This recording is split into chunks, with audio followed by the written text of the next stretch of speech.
السلام عليكم جميعا. هنعمل النهارده صينيه الكبد والقوانص بالخضار، طريقه لطيفه وحلوه للولاد. عندنا الكبد والقوانص اللي بتجيلنا مع الفراخ بنجمعها. النهارده بس جبتلكوا كده من غير تنظيف عشان ننضفها سوا، هنغسلها سوا.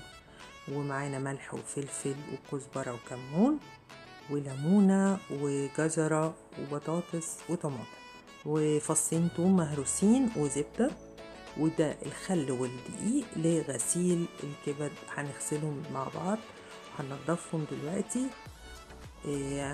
طبعا لما بقول تنظيف والكلام ده كله، انا عارفه ان انتوا بتنضفوا شاطرين كل حاجه، بس احنا بنعملها للبنات الصغيره اللي لسه ما تعرفش ازاي تعمل تنظف الكبد والقوانص، تفتكرها بتيجي كده وتاكلها على طول مفيش اي مشكله. لا، احنا نوريهم ازاي واحده واحده. يعني بشيل طبعا الدهون اللي ما بين الكبد وما بين القوانص وافصلهم عن بعض. وبالنسبه للكبد خلي ايدينا رقيقه عليها شويه لانها يعني حساسه قوي. يعني بجمع طبعا الدهون دي في بوله، وهقول لكم هنعمل بيها ايه بعدين.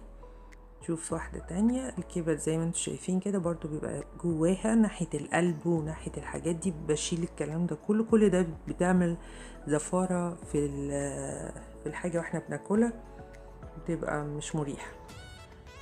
زي ما شفتوا كده طلعنا كل الدهون، بانت دلوقتي قدامنا. والدهون بقى اللي عندنا كلب او قطة نسلقها لهم ياكلوها، ما عندناش نعملها اي قطة في الشارع نديها لها بس. فهنبدأ كده نحط لها الدقيق دول حوالي معلقتين، والخل للغسيل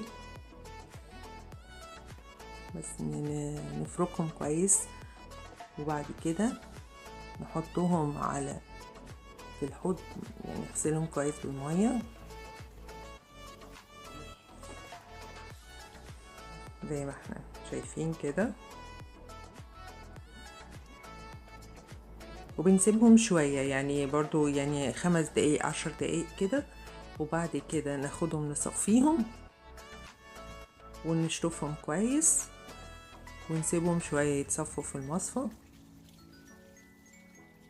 ما نستعجلش عليهم لان برضو وجود المية في الطيور والكلام ده كله برضو بتعمل زفارة.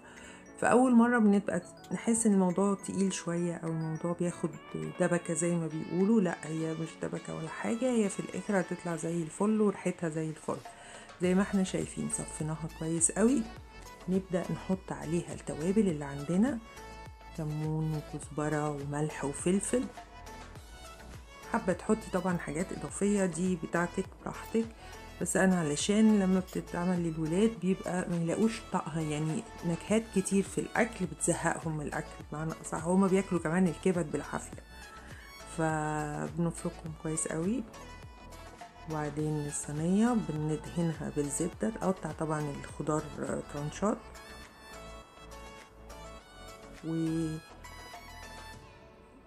الليمون بقى مهم ليه، انا بعصر عليها ليمونه عشان اولا في التسويه متاخدش خالص، يمكن ما تقعدش نص ساعه ساعه الا ربع في الفرن.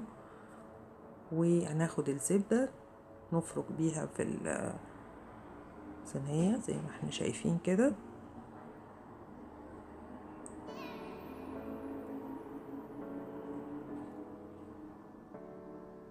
وبعدين بنقطع بقى الباقي بتاعها بالسكينه كده ونوزعهم عشان ايه تدي طعم لطيف.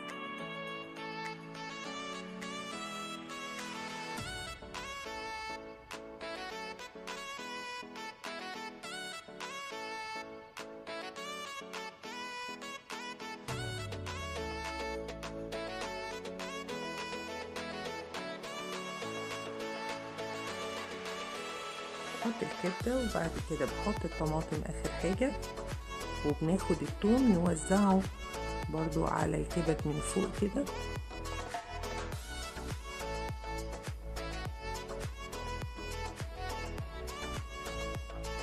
بس وندخلها الفرن، ما بتاخدش بكتير قوي ساعة الا ربع على حرارة 200.